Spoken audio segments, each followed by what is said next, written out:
the peanut butter solution from Canada. But the credits also call it Tales for All too, because the Quebec-based La Fête, the Boba Fett films, call all their movies Tales for All. The opening credits basically give away the plot. So anyways, the film begins in a typical American house, Canadian house. See the blue robe she's wearing? Looks too big, eh? Well, it's Mom's, and she's gone away. These are siblings, Michael and Susie. Susie's had to become the parent of the house. Come on, eat it, Michael. No, It's fruit. It's exactly what Mom makes, and you eat that. I don't want any. Come on. They still do have a dad who's an artist who lives in the attic, with his very thick Canadian accent. It's not easy for him either, with Mom gone. Don't forget that. What do you mean? She's not dead, you know. Well, I guess she's just down in Australia. Then, Oddjob Jr. shows up to fight James Bond Jr. Actually, this is Michael's Laotian friend, Connie, which apparently is the only name Lao characters are allowed to have. He's played by Salution, who's one of the original cast members for the original Degrassi series. I don't really know that much about Degrassi other than it was referenced in The Venture Bros, it was on Teen Nick all the time for some reason, and Drake was in it.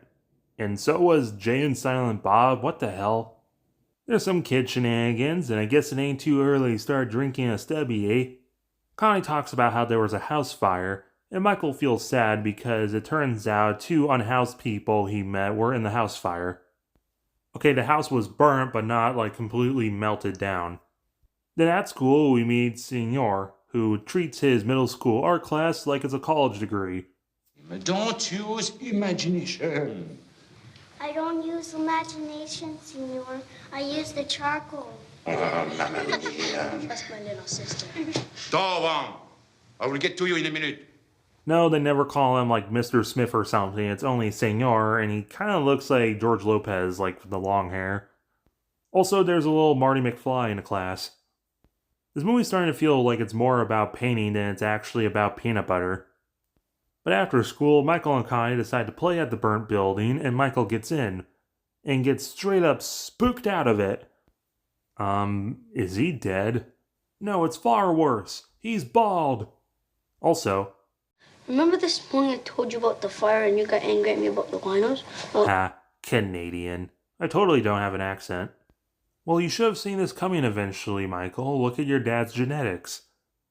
They take him to the German doctor. The proper medical term is harum scarum.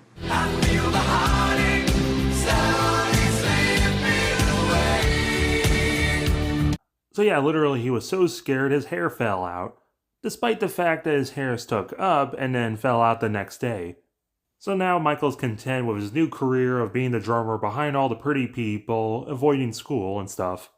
A lot of people go bald and they just own it. They don't. Who? They're Who? There's lots of celebrities that. Oh, you that mean are like rich, bald. handsome people who... Eventually the drumming gets too much, so they force a wig on him, and in typical kid fashion he doesn't want it at first. It's not that bad. And the very next day they rip the glue off. That night Michael's visited by the ghosts of the homeless people, and 37 minutes into the film we finally get the peanut butter solution, which is a solution to make his hair grow back. Last thing is a spoonful of peanut butter, and that's very important because it makes it all stick together. But don't use too much of it or watch out. What'll happen? Well, it ain't for me to say. Well, better add 5 extra spoonfuls because it's kind of runny. Slather that diarrhea on your head. You don't want your hairline going that low. People are going to realize you got work done. A nice Skippy product placement, of course Canadian, saying creamy in English and French. Well, that didn't work. Well, actually, wait a minute, we got fuzz, and hey, it's coming back nice. Connie wants to know his secret. So what do you think? He's going to put on, his chin, or his chest, or his armpits to look all manly? No, he puts on his fucking balls. As Michael's hair evolves from Geraldine Ferraro to me to Cousin It. And of course, the asshole teachers hate the long hair and kick him out of school, and I probably should mention I do have long hair in real life. These huge pubes are brought to you by the magical, wonderful world of Disney. And Pepsi. Hey Connie bud, do you actually have a family? You're always hanging around our house, eh? Michael goes to bed and has a David Lynch-like dream of a dog ripping off his hair. This is what my dad thinks my hair looks like. Michael tries getting to school despite being kicked out, and the wind blows him into a cellar where he's kidnapped by the Goosebumps intro guy. No, seriously. What the hell else is going on? Turns out the guy's actually Senor, who's kidnapped Michael to use his hair to make overpriced bootleg paintbrushes and a nasty-ass fur coat. And those brushes would suck because there's way too much hair on them. Susie and Connie figures out what's going on, and Connie sneaks into Monsieur's van. Nice Quebec license plate. But he shows up, so Connie's stuck in the back of the van, so now Susie's got to make chase on bike.